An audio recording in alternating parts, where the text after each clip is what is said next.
Çfarë i bashkon shqiptarët, jo politika, jo kufit, jo partit, por gjuha, kujtesa dhe një identitet që nuk u shkatërrua dot as nga perandorit, as nga ndarjet. Sa herë shqiptarët përçahen nga politika, helmohen nga propaganda dhe copëzohen nga kufit, rikthehet e njëjta pyetje themelore: çfarë i bashkon ende shqiptarët? Përgjigjja nuk gjendet te partitë, sepse ato shpesh i kanë përdorur shqiptarët si votë dhe jo si kom. Nuk gjendet as te kufit shtetëror, sepse historia i ka ndarë shqiptarët në disa shtete, pa arritur t'i ndajë si vetë dije. Ajo që i mban bashkë është shumë më e thellë: gjuha, kujtesa historike, simbolika kombëtare dhe kultura që ka mbijetuar mbi çdo pushtim e çdo ndarje.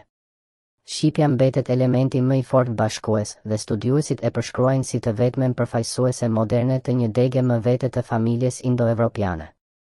Shqiptarët i bashkon para se gjithashtu gjuha shqipe, sepse aty nis atë i vërtet. Jo rastësisht, kur u hodhën themelet e kombit modern shqiptar, një nga betejat më të mëdha nuk ishte për karrige pushteti, por për alfabetin. Kongresi i Manastirit i vitit 1908 u bë momenti historik kur shqiptarët kërkuan të shkruanin njësoj që të mund të qëndronin si një trup i vetëm kombëtar.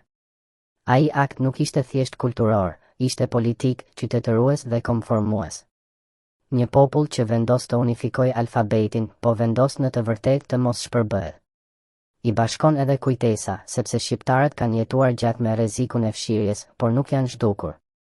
Kanë ndryshuar perandori, janë vizatuar kufi mbi tokat e tyre, janë imponuar administrata, fe, gjuhë të huaja dhe ideologji, por identiteti shqiptar ka mbijetuar jo si luks romantik, por si instinkt historik vetëm mbrojtjeje.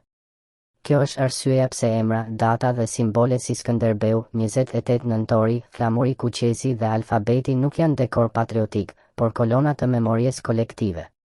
Por kombet nuk mbijetojnë vetëm me libra historie. Shqiptarët i bashkon fuqishëm edhe kultura e jetuar. UNESCO njeh sot disa elemente të trashëgimisë shpirtërore shqiptare, si iso polifonia, xhubleta, vallja e Tropojës, transhumanca dhe lahuta. Këto nuk janë thjesht pasuri kulturore për të ekspozuar në broshura turistike. Janë prova konkrete se shqiptarët, edhe të ndarë në hapësira të ndryshme, kanë ruajtur një vazhdimsi të përbashkët në këngë, rite, veshje, ritëm, kujtesë dhe mënyrë jetese. Një komb nuk mbahet gjallë vetëm nga parlamenti, mbahet gjallë edhe nga kënga që nuk shuhet dhe nga zakoni që nuk dorëzohet. Një tjetër e vërtet që shpesh harrohet është kjo: shqiptarët i bashkon edhe aftësia për të vendosur kombin mbi dallimet e tjera. Në hapësira të ndryshme, me përkatësi fetare të ndryshme, me thekse të ndryshme dhe me histori shtetërore të ndryshme, shqiptaria ka mbetur pikë takimi. Kjo nuk do të thotë se nuk ka pasur ndarje, përplasje e dobësi. Do të thotë se, pavarësisht tyre, fijet kryesore nuk janë këputur.